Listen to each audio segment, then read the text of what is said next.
All right, today on Top Talkers, we're going to talk about the very unbelievable and, for all accounts, incomprehensible tragedy that happened on Friday, where a gunman went into an elementary school in a small town in Connecticut, opened fire, and took the lives of 20 children and 6 adults. It is touching us all, whether you're a parent or not, whether you are an American and you were close there or not. I think it's reaching out to folks around the world. And it's calling into question how and why and what do we do to prevent this from ever happening again is even the bigger question. Our panel today is Mel Adams from upstairs at 93.9 Bob FM. We have John Brenner from CFRA and Kurt Stoodley sitting in as well. Folks, this is a tough subject. It's one that has creates a little bit of a lump in your throat talking about this. Absolutely. Even if you're not a parent, we can all relate to the tragedy of the loss of human life. This immediately, within hours of this tragedy on Friday, started to bring up a very big debate, and that is gun control. Is that at the center of this tragedy? No. Well, I guess it is, but I'm not sure that getting rid of guns isn't going to stop people from killing each other. And I've heard the argument, you know, well, if he only had a knife, he might have only killed 3 kids. That's still 3 kids. Like, people will find a way to hurt each other. You can take away all the weapons, and they're just going to make new ones. Is it gun control? Is that the problem? Is that the issue here, John? Well, again, you know, the debate has been, does easy access to a firearm make it more likely that a crime like this can take place? I suppose to a degree, but I think the bigger issue here is how did this individual get to this place in the first place? And I think a large part of the debate now is focusing on access to appropriate care before a tragedy takes place. In other words, mental health care. And this really, and I'm happy to hear that this is coming to the fore in the United States and in Canada, and in any jurisdiction where access to these types of services are not universal and in many cases are under the radar at every level.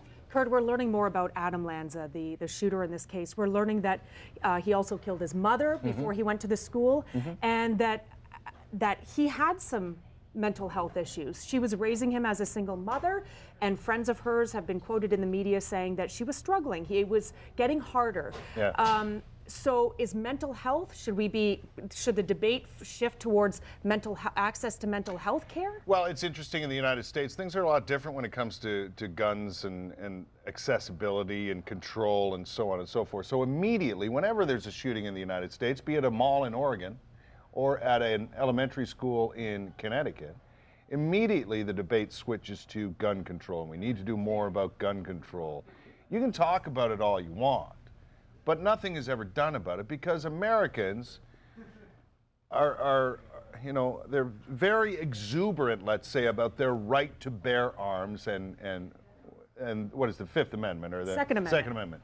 They're very, very proud of that, and they don't want to let that so-called right go.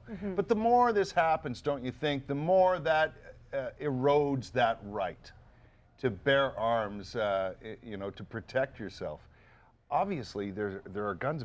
This man's mother was a gun enthusiast who collected these guns. These guns were all registered to her. Yeah, and I understand that people feel that they should have guns and so on, but the true gun enthusiast does not make them available to their 20-year-old disturbed son in whatever fashion he was disturbed, whatever's wrong with him. And as we're learning, she took her son to the driving range and taught him how to use the shooting range. Yes. Taught him how to use the ammunition. Why the in guns. God's name would you do that? And an assault rifle, like, there's only one thing that's for. That's not for hunting. That's not for protection. No. There's only one thing. So there's a representative, a Democratic representative in California that as the next opportunity when the Senate resumes is going to raise a bill to put a ban on assault rifles. So we're talking about heavy machinery here, and we're also talking, she also wants to ban high capacity magazines that could have 30 or more, you know, rounds of ammunition at a time.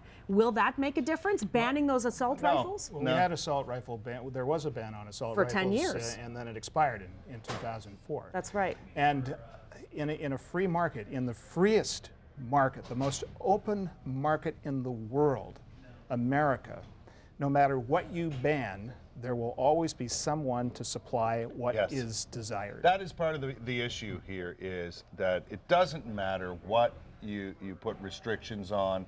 The people who want to get them will get them because they're there. But if they're a little less accessible, just slightly less accessible, if that woman then is not allowed, that mother not allowed them to have, she would not have had them. So he would not have had access to them? In this particular case, she may not have had those guns, and so on and so on and so on. But the problem is, Annette, if people want to get their hands on these things, they will.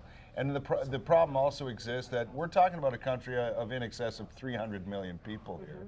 And there are, you know, the odds are that there are more people who are you know, emotionally disturbed or something is, you know, off with them. There are more chances of that happening with the increase in population. However, we've seen this sort of situation pop up in Canada on several occasions. Sure. Just not as often as the United States, and that's basically based on population.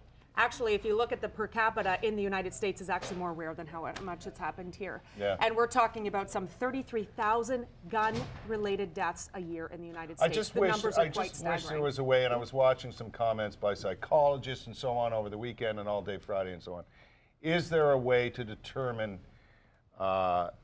people who are in this state of mind that may lead to something like this? And you know, I don't know what the answer is, but we've got to prevent these things from happening because, you know, when we talk about it, after 20 children are dead. Yeah, there's absolutely no question something has to change, and what that change is the next big question. Yeah. All right, Mel, John, and Kurt, thanks very much. That's today's Top Talkers.